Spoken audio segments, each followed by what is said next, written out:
Great. Thank you everyone for joining us for another Crew in Conversation. We've got a bit of a lofty and ambitious topic for you today, which is just food for the future, just a small one. So in this webinar, we're going to talk about food, its provenance, transparency, sustainability, trust, our farmers and growers and providores. And I guess we're going to do that in light of the pandemic and slowly starting to come out of it, although we know some parts of the country are not. I guess it's shined a really interesting light on the model of consumer behaviour and whether that's going to change for good. We've seen a lot of people buying produce online directly from producers or distributors. And we've seen the whole model change, whether it's farmers markets, restaurants, people discovering the joy of produce boxes and discovering farmers they may never have connected with before. But I guess our question today for our excellent panel is whether this model is going to change for good and how it's going to impact our primary producers, smallholders, distributors, supermarkets, and of course, restaurants. So on the panel today, from left to right, we have Laura Dalrymple, who's one of the owners of Feather and Bone with her partner, Grant Hilliard. Feather and Bone is a whole animal artisan butchery dedicated to promoting regenerative agriculture and improving consumer choice and knowledge. She's also the author of a very well-read fortnightly newsletter and is co-author of a brand new book, which is proudly sitting behind her, called The Ethical Omnivore, which is in bookshops next month in August, which from what we've seen is a really very human, humorous look at meat and a really interesting take, I think, for the whole industry and consumers. Matthew Evans is very well known to everybody as the gourmet farmer on SBS and of course owner of Fat Pig Farm, which features on the Gourmet Farmer. Matthew, we've been discussing, has been protected by Tasmanian border closure and I guess has always been a really passionate advocate for knowing and trusting what you eat. In his books and TV shows, and is also a former restaurant reviewer in another life. So can also bring that take to the distribution conversation. And Matt Moran, of course, is not only a chef and restaurateur and author, but also a fourth generation farmer. So everybody here can also talk from that perspective, which I think makes it a unique panel. Matt has been a very well-known pioneer of the paddock to plate philosophy in Australia and a very vocal proponent for it. He believes strongly in the importance of everyone understanding the origins of their food, and his restaurants are a very sort of visible manifestation of that. So Matt can talk to us from the perspective of farmer and also restaurateur. So I will hand over to Sal to start the questions, but please everybody join in the conversation and ask each other questions, because I think this can be a really interesting conversation from the producer and farmer's perspective. Thanks, Sal. Thanks, Janine, and thank you, Matthew, Laura and Matt, for being with us today.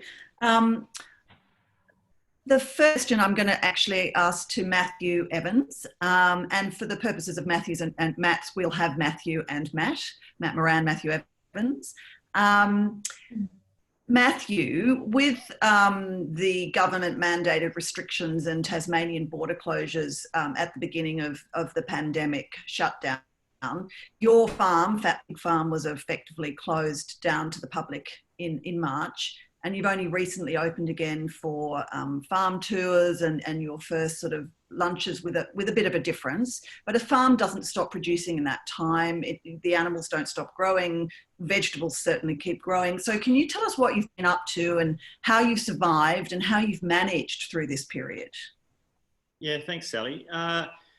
Well, I guess we closed before the state borders closed, because our business model is taking people from all around the world and all around Australia, and putting them very close together to share food in a really intimate setting where they're sharing conversation, they're cracking jokes, they're probably pouring each other's wine by the end of the lunch, and there's this beautiful conviviality happens. And we realised that idea wasn't going to cut it with this virus in Australia. And so even before our Tasmanian borders were closed, we closed. And yeah, you're right. We the farm doesn't stop producing, but more than that, we had already grown the food for the last, for everybody who would have been here for the last 4 months. So we had spent the money for the last year, 2 years roughly, investing in the farm and the products and the garden.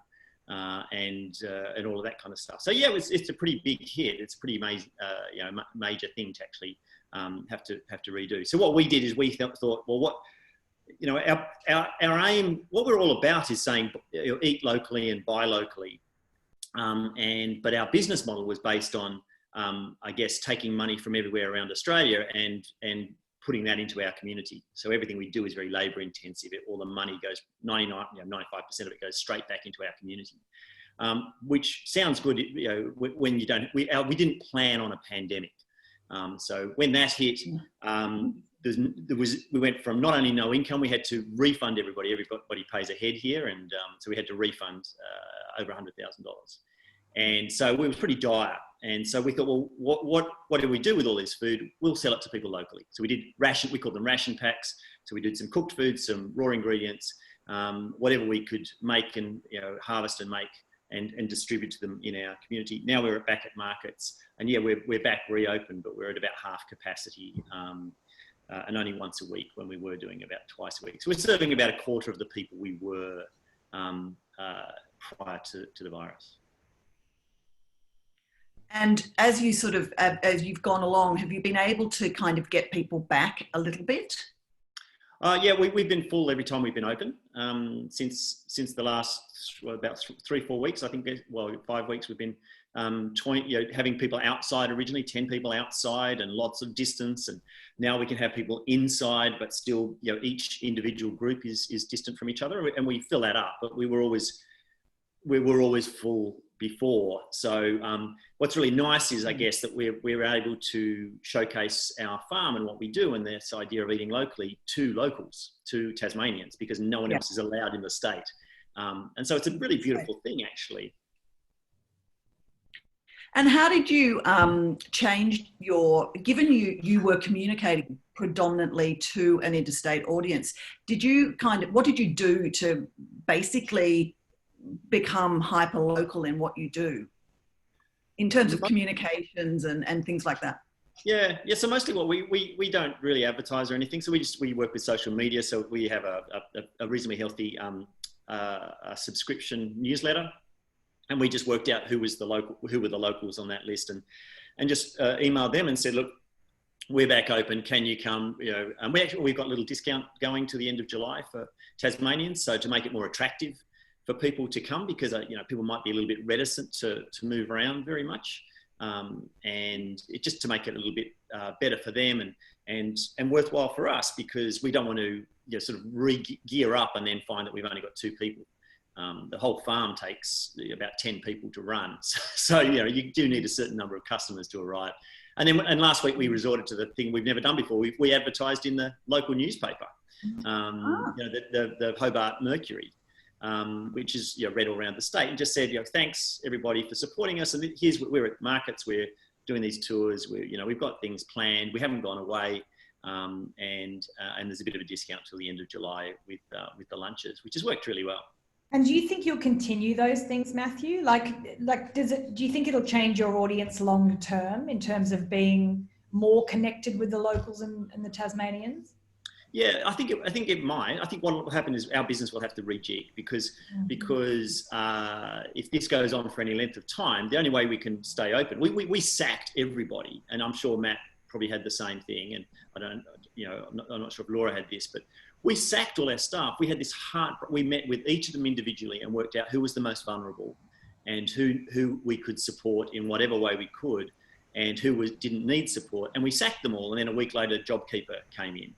And so we sort of rehired, but the only way we are afloat at the moment is through JobKeeper. What we do is not a business model that is geared to you're being open for small numbers and cheap prices. Yeah. We are geared for it's a very, very complicated operation that takes 10 people to run properly, and to half run it doesn't work. So if it goes on for very long, if we have to stay, with closed borders or have half full restaurants for very long, we will just have to rethink from the ground up. And I mean, literally from the ground up. So we are already planting less food that we can harvest at Christmas than we would otherwise, because we plan at least 6 months in advance, if not 12 to 18 months in advance. Yeah.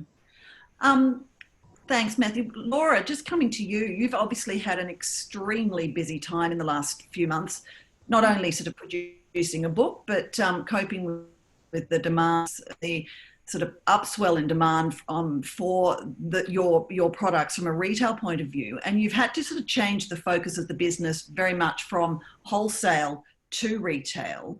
And it's an interesting scenario because as you've told me in the past, the diversification of your business with a little bit of retail, a little bit of wholesale, or quite a lot, has actually, in the past sort of been seen as something that could potentially be a weakness in the business, but has actually become a strength through this pandemic. Can you tell us something about that? Certainly. Well, you're right, it's been busy. Like everybody else, we've ridden this crazy sort of wave, sometimes it's high, sometimes it's low.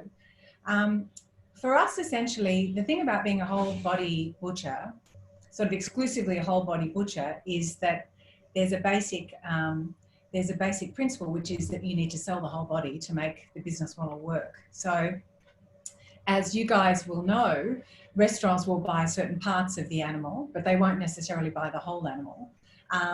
And retail customers will buy certain parts, but they won't buy the whole. So what we found over, many years of testing various different sort of versions of our business, we found that this diversification model worked very well in relation to the commitment to being a whole animal butchery.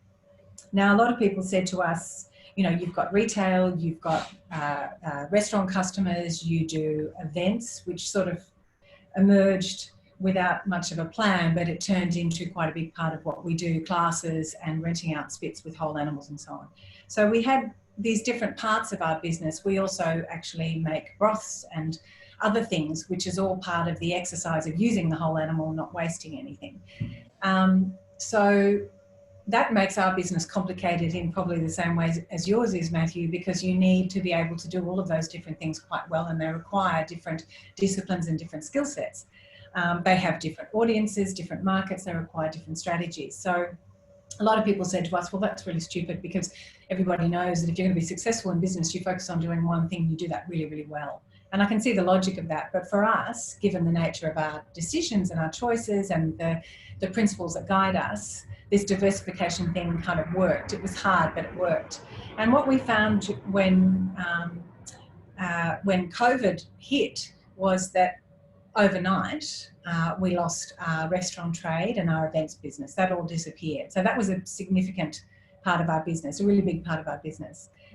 We also, of course, closed our shop, and like Matthew, we closed really early because we could see that this was dangerous. So we were left with online sales, which had been a relatively small component of our business prior to COVID, but which suddenly just sort of went mental. And we found ourselves dealing with Christmas volumes every day. And we had a system that didn't really, wasn't fit for purpose, that's for sure.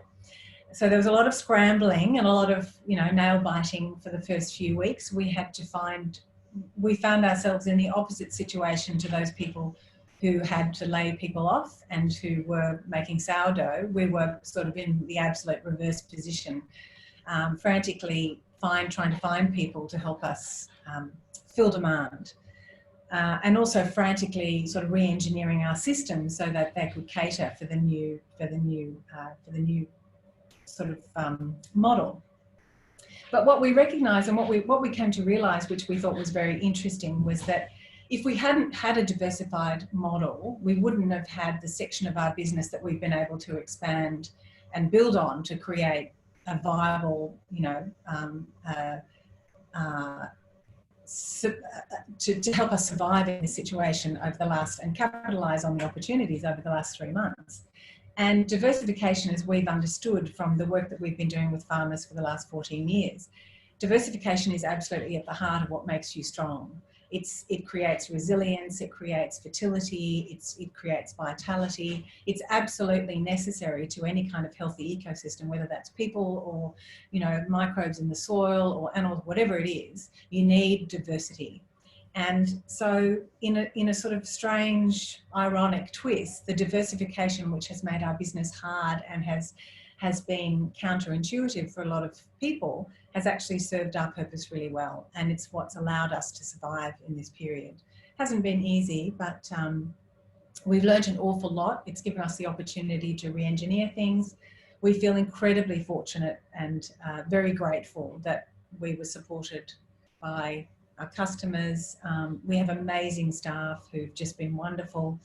Our staff costs went through the roof. So from a financial perspective, it hasn't been a fabulous experience because yes, we've survived and yes, our business has grown. The section of our business has grown enormously, but there's a lot more labour that goes into producing online orders and making that work. And that's expensive, as we all know. So it's not straightforward, but so far so good.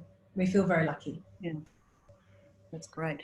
Matt, we might come to you. And obviously your experience, you've got multiple sort of levels of experience, whether we're talking in your farming capacity or in the restaurants. But in the sort of restaurants themselves and where we're sitting now as we're sort of, well, we say we're inching out of the pandemic, but we don't really know whether we are. What's it been like for you operating in this space and with the sort of current limitations? And what have you done to take that diversity of offering into your restaurants to kind of get through? Yeah, look, so I'd like to say, the other guys are talking about how hard it's been. I'd like to say that mine's been the opposite and it's been absolutely fantastic. It hasn't. It came as a shock. And I remember sitting, because there's lots of companies, there's, within Solital, there's 28 businesses, about, 10 of those what I own and others are, ones that we manage or Bruce manages and family owned. But within mine and Bruce's that we owned, I remember sitting there about 4 weeks before it actually lockdown came. And we had a board meeting and we were sitting there talking about, God, what would happen if 10% of revenue, was wiped off?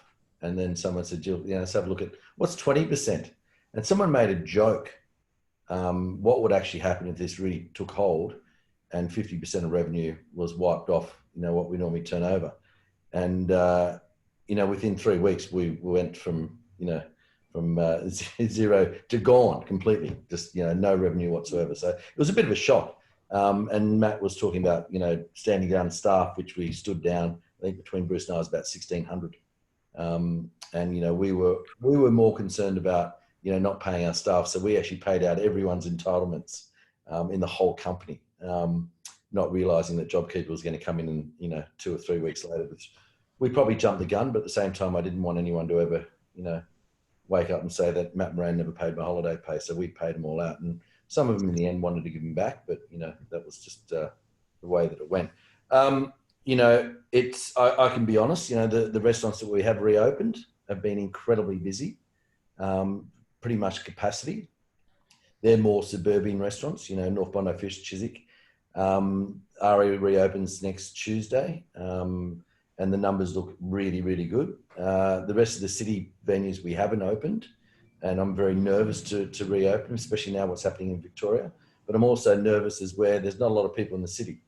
And once you actually start to open, there's a big cost involved in reopening, but there's a massive cost of having to shut down again. So we're just sort of trying to work out whether it's worth it or not, and just monitor what's happening in Victoria to see whether it actually does come across the border. But yeah, look, it's been a tough time. We actually stood still for a little while, so we didn't do takeaway until quite a few weeks into it. Around Mother's Day, and we concentrated more on that local restaurant, and it was big. You know, I won't say it wasn't, but it was very hard to pivot and be able to do takeaway. Mother's Day, we normally would do about 500 covers in the day, and I think we had 500 orders. An average order was, you know, around 4 people. So that's basically, we were cooking 2,000 meals. We had a line 100 metres long outside the restaurant of people picking up because of social distancing. So that within itself was a massive task, but it helped a hell of a lot and got us back in the kitchens. What the future holds, I don't know. You know, it kind of feels as though social distancing for us is an absolute nightmare, because, you know, we were struggling to make profits when it was 100% capacity, and now that it's not, you know, without JobKeeper and the code, so to speak, it'd be very, very tough to reopen and try and make money the way that it used to be. You know, I started doing lots of things. I started doing Zooming, you know, and how the way it came about was, you know, my mates who I go to the gym with said, Matt, we've got no idea how to cook. Can you do a lesson? So I think it was one of the first Friday nights, and I had about 8 mates on it. And I realised they were right. They can't cook to save themselves.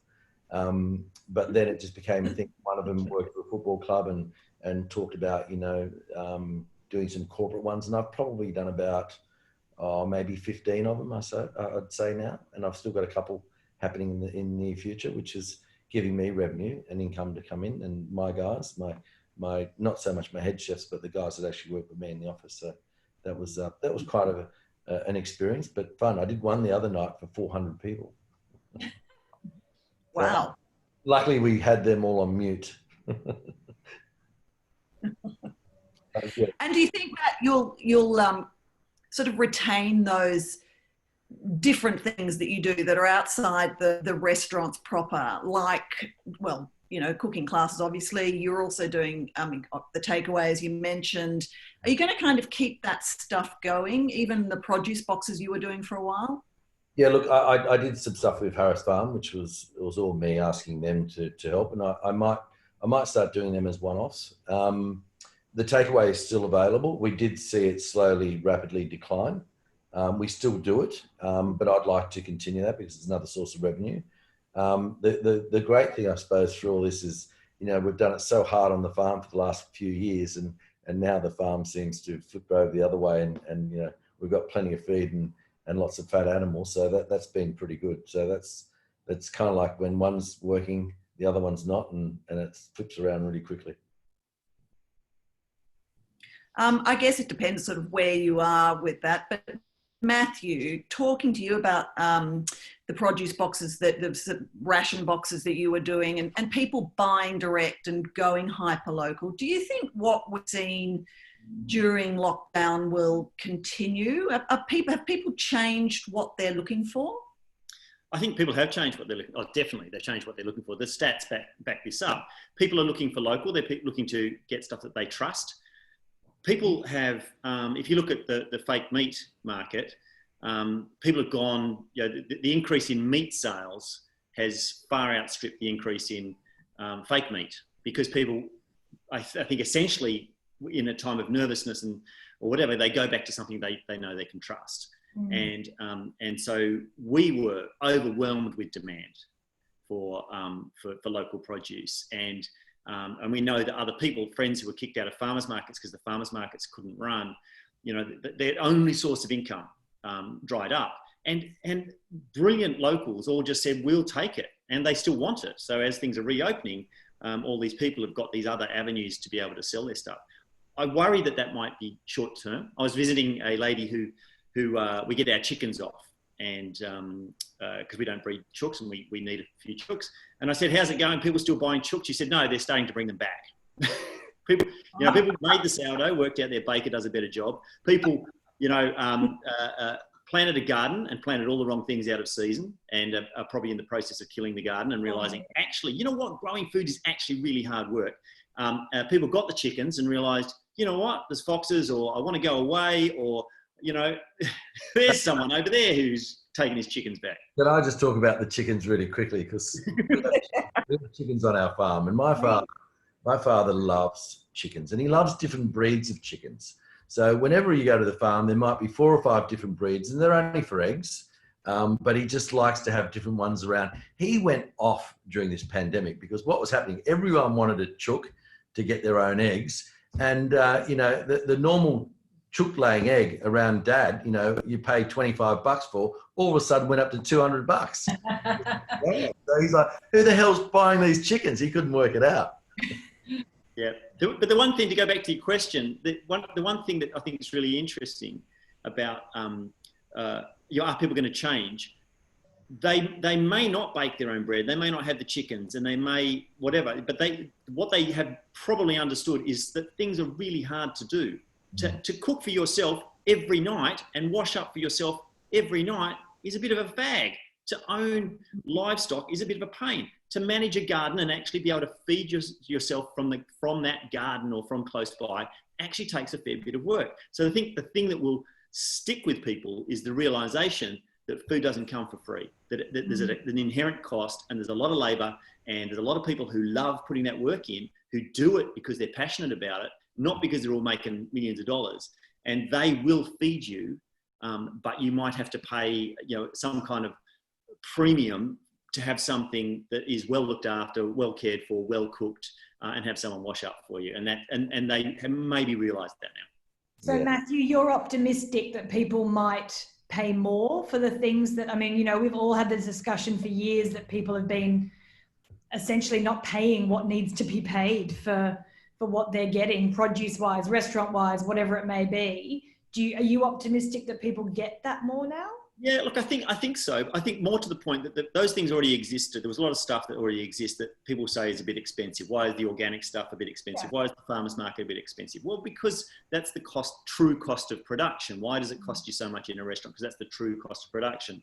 I think restaurants in particular, what's going to happen with them is they're going to have to cut their waste and realise that massive menus, on when you've got smaller numbers or uncertain times or social distancing, if you want to give people that beautiful experience, you're going to have to cut somewhere, and that's going to have to be maybe in less complexity in your menu or something like that. So I think some people may be encouraged to pay more. Some people will realise that the others who are paying more are actually getting a better product that was grown locally, that tastes better, that's better for them. But that whole realisation that there is that quality and cost are intrinsically tied together. I 100% agree with that, Matt. That's what's going to happen is where, in our venues now to reopen and to try and make it more economic, is that we are looking to cut costs. Obviously not on the produce, because that's the most important thing that we have in the restaurants, but it is about, tightening up and making it smaller and probably less technique, I suppose, or less things on the plate, and actually make it, more cleaner. And look, we have found that at the moment that the average spend in every venue has actually gone up. People actually don't mind spending money at the moment because they just want to be bloody out. So do you think that's short term? Is that like Matthew was saying about buying the chickens and? Yeah, look, I long term, this is an interesting one. This is what we're trying to work out now. Like Chiswick has always been a 7-day operation, and at the moment it's only 5 because JobKeeper and trying to keep it really tight. And we're finding that by only doing 5 days, we're actually probably not paying the wages, because once you go past that 5 days, you need another team pretty much. And we're trying to work out whether we actually do go to 7 or we actually keep it where it is. And profitability might be better. And when Aria opens next week, Aria normally is a 7-day, 7 lunch, 7 dinner operation, is where we're opening for 5 dinners. And I think if people really want to go and spoil themselves at Aria, they're going to go, right, well, they're closed Monday, that's the birthday, but let's go on the Tuesday, or let's go on another day. So we're probably trying to condense it a little bit more and trying to work out ways that, labour labour is the big thing that's going to kill us when we reopen, and rents, I suppose. Matthew, Matt, well, and Matthew, I don't know if you saw that article by the chef owner of the restaurant Prune. It was in the New York Times a couple of months ago. It was a very, very powerful piece. She's an extraordinary woman. She's written lots of books. Can't remember her name off the top of my head. Gabrielle Hamilton. Thank you so much. And, you know, she's won multiple awards. She's famous. Her restaurant's famous. She's been doing it for 25 years. She wrote this absolutely heart-wrenching piece about how she had found herself finally at the end of 25 years, having done all of these remarkable things, really going backwards. And she had already been questioning the restaurant model in it, you know, anyway. Was it a viable thing? Did people really want to pay for it, given how much competition there is? And then, of course, the pandemic hit and the rug was pulled out from under her, and she felt that it really wasn't possible to continue. Do you guys, how do you feel about that? I mean, do you think that the restaurant model as it was anyway was struggling? I mean, all of this stuff around fair pay for the work, for the staff, you know, all those issues. What's your take on that? There's no question. The model is getting harder and harder and harder, and you're always just looking for different ways that you can save that margin, whether it's bulk buying or whether it's, you know, importing your own wine or buying direct. And that's what we were doing in the end. You know, I think our situation is now is that, you know, there are a lot of businesses and you know, why we're umming and ahhing of when we're going to open. You know, I only really want to open venues that I know that are going to make money, because I don't want to reopen a venue knowing that I'm going to go backwards anytime soon. So it'll just wait and see, and when we do. You know, I think what will happen, there has to happen, is that there's going to be a big clean out. There's going to be a big wipe out of restaurants. There's no question. You only have to look at what's happening in the rest of the world now. New York restaurants are closing, you know, left, right, and centre. Famous restaurants, you know, in London, you know, the Ledbury, you know, that aren't reopening. And there's going to be a lot more here that I think when JobKeeper finishes and it starts to resume, that, you know, they won't have the capital to be able to reopen, because they won't be able to do redundancies when JobKeeper comes to an end, and they'll have all these extra staff that leave, and that's when the bloodbath's going to happen. And I think the ones that do make it through, there will have to be a reality of, well, this is actually what it does cost, not to make millions of dollars, but what it will be is, this is what our margins are. And, you know, we always used to say, you know, 10 years ago, that if we could make 10% profit margin, you know, that's what the standard is. That's long gone. You know, some restaurants that, you know, would make 1%, 2% margin. And I think there has to be a bit of a reality check on restaurants and what people pay. So that's interesting, because people always talk about it, you know, and I think that's really what this conversation is about, isn't it? People always talk about it from the point of view, well, it's a restaurant issue. How are restaurants going to cope? How are, you know, but actually it's a community cultural issue. We need to keep returning back to the question of what we're prepared to pay for, you know, for food and the work that goes into it. Yeah, and look, I think one of the big things that's come out of this straight away, and Matty's probably doing the same thing. I call you Matt still, Matthew. Can I be called Matt too? Yeah. Is that the one thing, and if I see any restaurant that's not doing it, I actually make a point of saying, guys, please stick with this. And that's taking credit card, you know, details for bookings. You know, Aria is a very good example of doing 200 people on a Saturday night, and people, you know, making 3 or 4 different bookings at other restaurants, and on the night deciding, and then not turning up. You know, we would have, you know, an average of at least 20 people that wouldn't turn up on a busy night at Aria. You know, and if you look at, you know, $250 a head, you know, you're looking at, you know, $6,000, $7,000. And now that we've actually asked people to put credit cards down, we're not finding anyone not turning up. That's the reality that has to stay, because, you know, the amount of no-shows was just getting beyond. And I think Bon Ricardo, the first Friday night that they were allowed to open, had 10 bookings and 6 didn't turn up.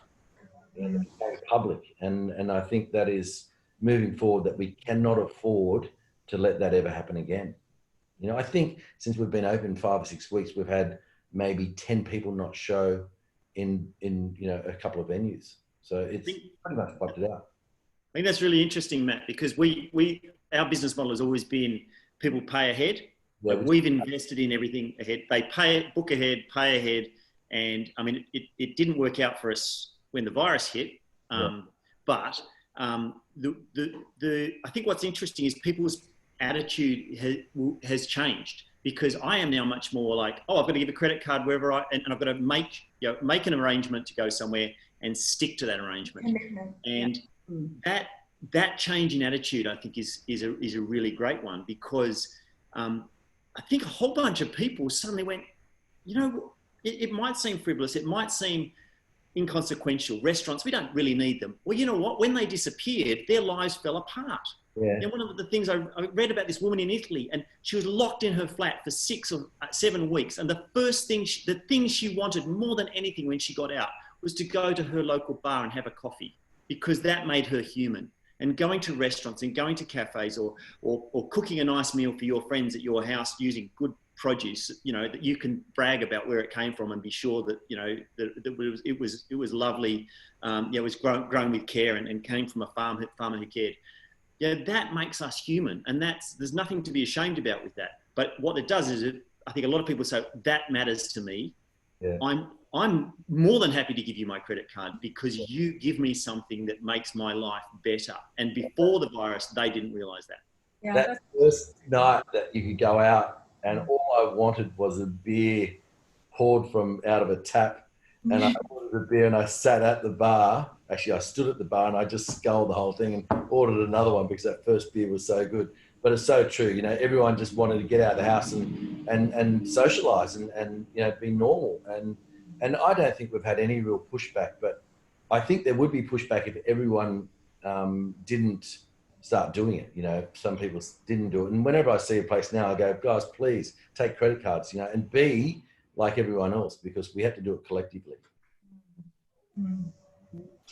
Can I just change direction a little bit? And I really want to ask this to all of you, but I might start with Laura.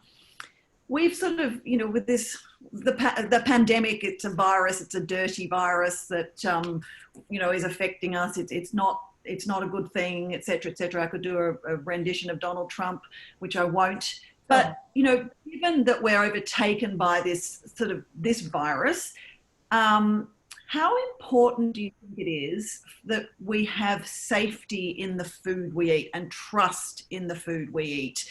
Clean food, food that is not it's going to make us healthier rather than less healthy.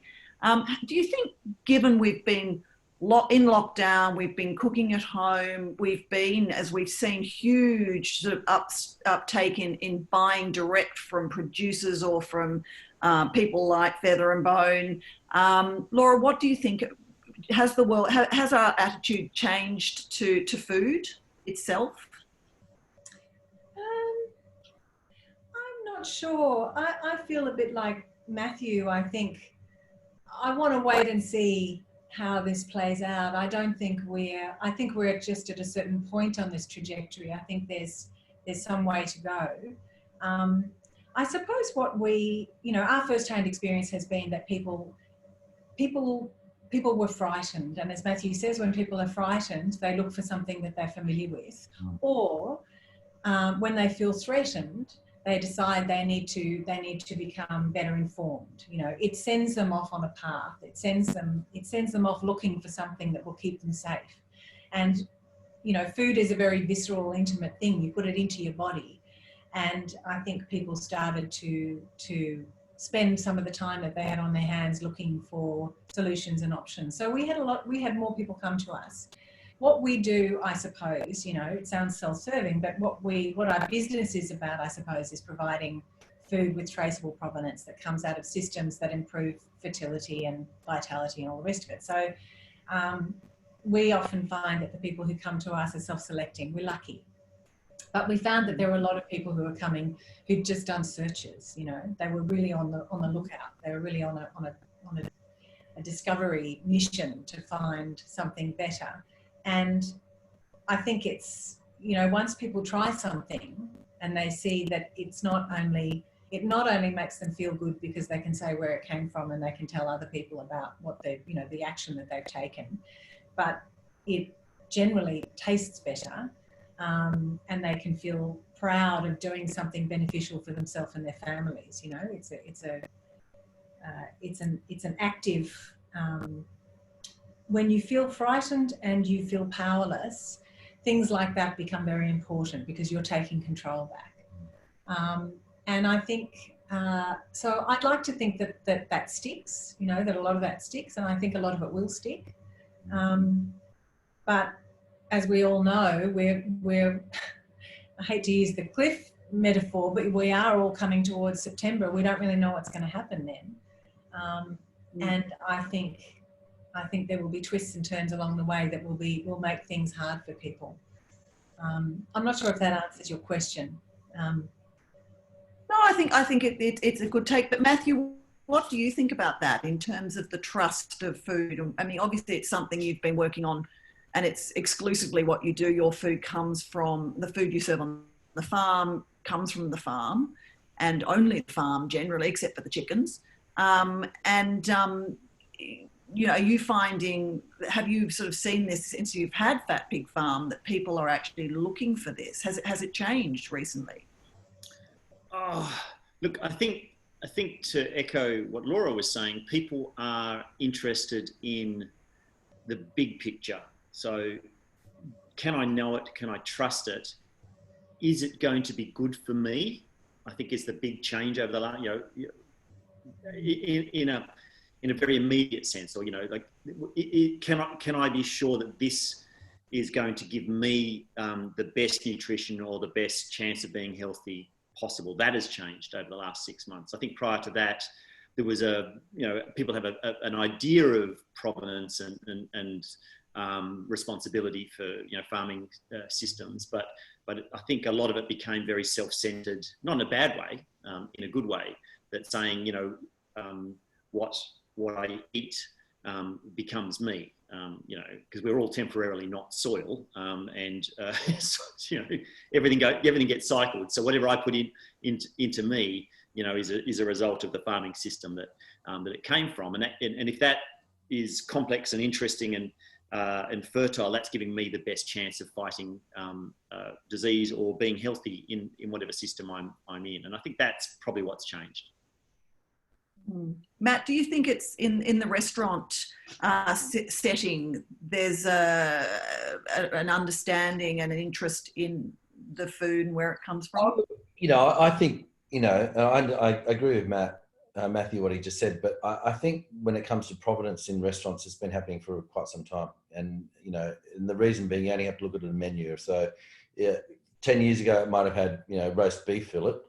And then all of a sudden it's now, you know, roast Blackmore beef fillet. So there is a provenance with the name and the branding, and people identify with that brand and knowing that it's of quality, and that's what they want to see. So it became that a long time ago. But I think, you know, more so probably now is where, you know, it's a virus and people are trying to, you know, protect themselves and be healthy. And I think that there will be more of a push to knowing what they're eating and you know, where it comes from, is where prior, before, it might have been, you know, they like the romance of the provenance of it. And I'm a big believer in the romance of provenance, because if I tell you a story about, you know,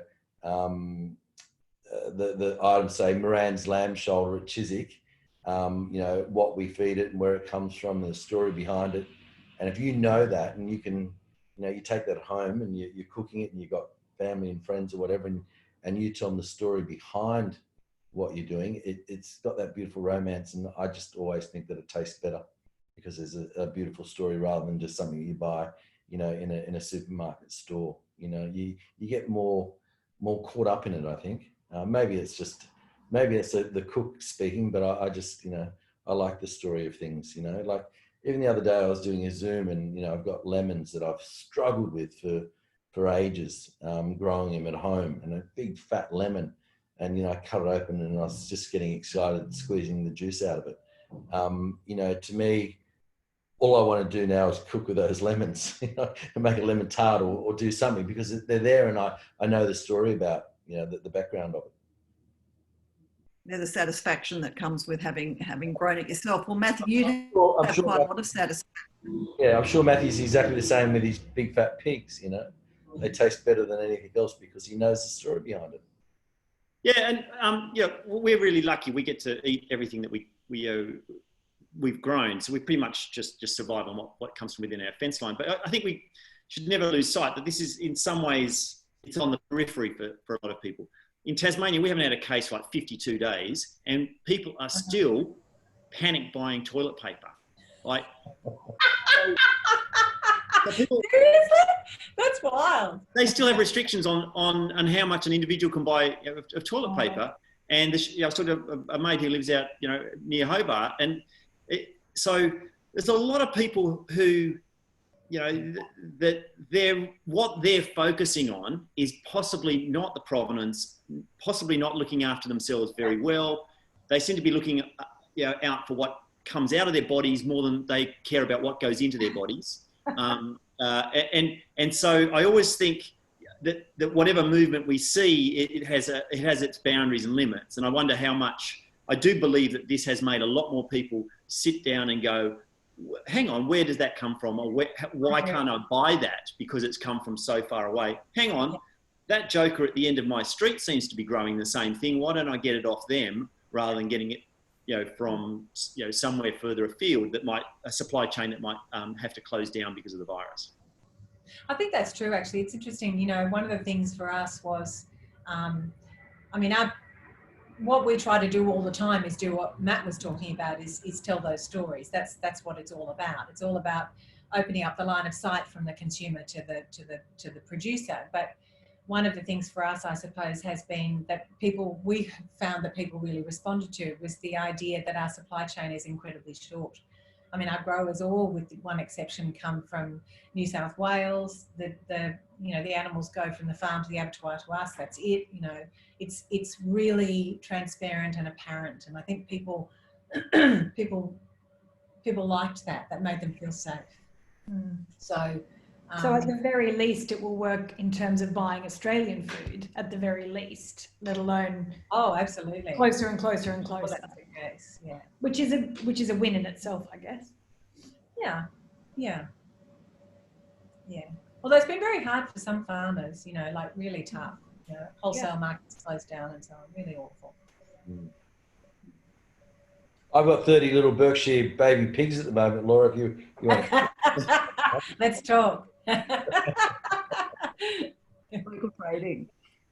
Jay, do you want to finish up with a question to everyone? Yeah, I guess what we often do at the end of these is we ask you guys if there's something, people have been very, very thoughtful during this period. Most people, whether you've had time or not to be thoughtful, because I know everyone in this panel has probably been actually almost busier than they ever have been, just trying to survive. So it's not so much you've been sitting at home knitting and baking bread and thinking, but it's really triggered a lot of thought, I think, this whole situation and the way the industry that we're all involved in works.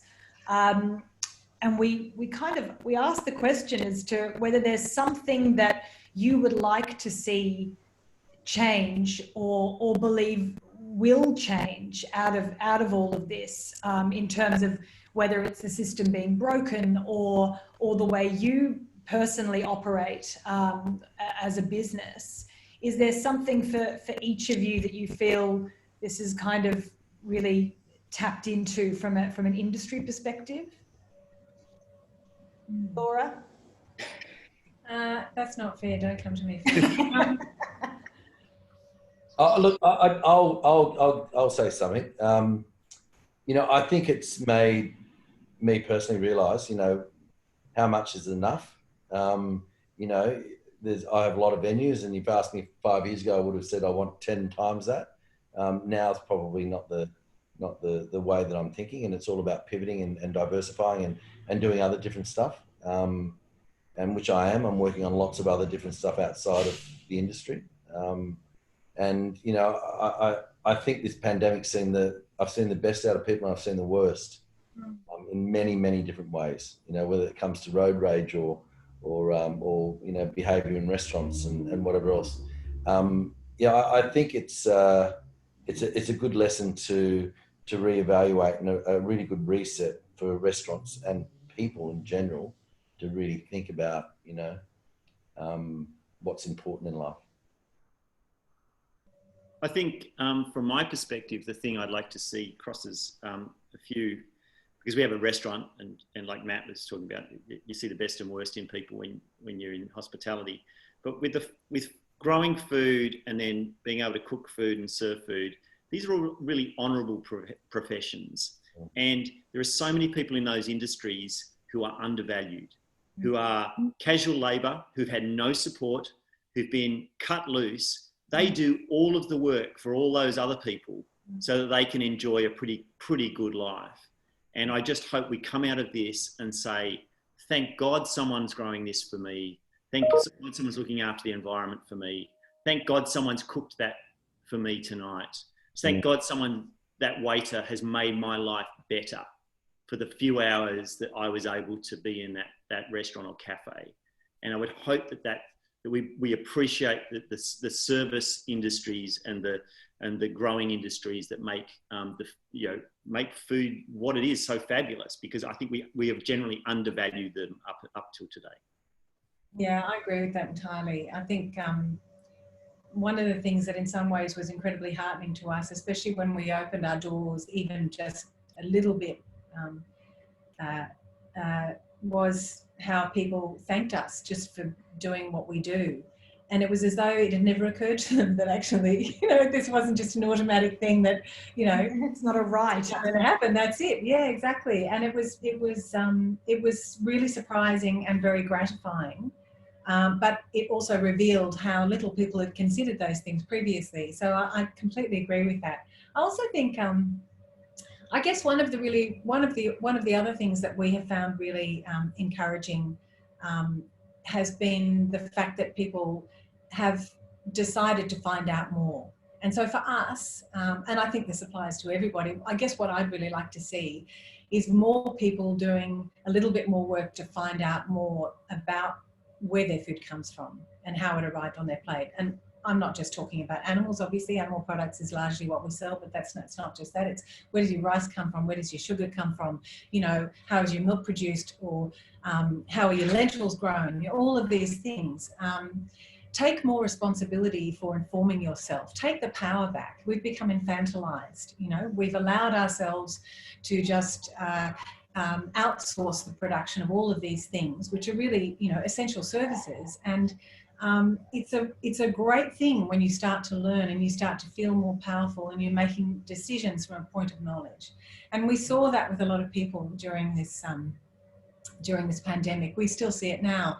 And it's great. You see the lights go on in their eyes. You see them feel stronger and more capable. And they may choose not to buy the $60 chook or whatever it is, that's fine. But they're doing it from a point of knowledge and a position of power. And through, hopefully, that knowledge, you also get the appreciation that we're all talking about here. And then hopefully, eventually, that leads to a more even, fairer food system. I guess is the goal. Well, hopefully that's good news for suppliers, because I think that's been, a fairly largely invisible part of the story, I think, for consumers, as well as how this has affected suppliers. I think restaurants and tourism is much more visible to everybody.